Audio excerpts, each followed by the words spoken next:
Hi everyone, welcome back to my channel. If you're new here, it's She's Your Fave. If you are a returning subscriber, hey girl, hey. Don't forget to give this week's video a like, and you guys get into this gorgeous hair from Monstar hair. She eats. Like, I'm loving this blonde unit and I'm so tempted to do a bob cut, but that's besides the point. It's from Monstar hair and it is their 180 density 24-inch 613 blonde 360 lace wig unit. I'm loving this texture and straight is really nice and cute, and if you use the code MS30 in the links below, you'll be able to get 30 to 100% off this wig unit, which brings it down to I think about $108. You guys, like, this unit is such good quality for a very good price, so don't forget to go ahead and check it out. And I actually did today's install with glue, so I'm gonna just show you how I did this gorgeous melt on this 613 unit. And I actually went ahead and I dyed it in the ash blonde color, so that's what you're seeing right here. It's no longer that Barbie blonde. And I have a bonus tip for you. I'm going to put in how I got this hair to look like this. I don't usually do that. I usually just come on here and do my hair, but just for you guys and just for Monstar hair for this sale season, which you should definitely go ahead and check out, I'm going to show you guys how I did this, and I'll be doing a voiceover. So let's jump into today's tutorial.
You guys, AliExpress is literally having the biggest sale of the year, which is their 11/11 sale. It is the Singles Day sale, which starts from November 11th through to the 17th, and thousands of wig selections will be up to 50% off. Not 30, not 40, you heard it right, 50% off. You can go ahead and click the link in my bio, which takes you to this gorgeous 613 hair. You can put in the code MS30 and you will get this wig for $108. Not $200, not $400, $108, sis. So don't forget to go ahead and click those links, because you'll be redirected to AliExpress Monstar official store. And this gorgeous unit is in 24 inches 180 density, and it is a 613 blonde 360 wig unit. And I am loving this gorgeous unit from Monstar official store. store. There will be so many more codes in my caption, so hurry up if you want to get good quality hair at a great price. Don't forget to go ahead and check it out and use the code MS30 in the search bar for you to find more influencer pages.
Today's install. I'm living for it.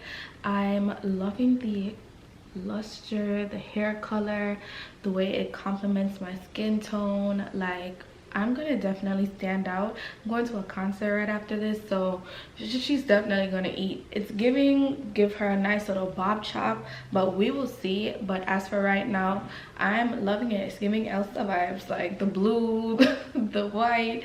I'm eating off this blonde unit right now. But you guys, this gorgeous unit is on sale right now. If you use code MS30, you will get it for $108, which is an absolute steal for just a unit that, you know, you want to vibe with and you want to experiment on. It is such good quality. I can't stop running my hands through this gorgeous wig from Monstar here. Like, isn't she giving bob? Like, this would be cute. would be cute. Or if I did like some fringe bangs, that would be cute too. Looks a little crazy, but I'm definitely gonna play around with this gorgeous unit. And yeah, I loved working with this hair. It was super easy to tint, pluck. It was pretty much glueless. This 360 lace definitely, you know, fit very nice and snug on my head, and I love that. So yeah, thank you so much for watching, and if you have any other questions or concerns, feel free to drop that in the comment section. And without further ado, I'll see you all in my next one. Bye.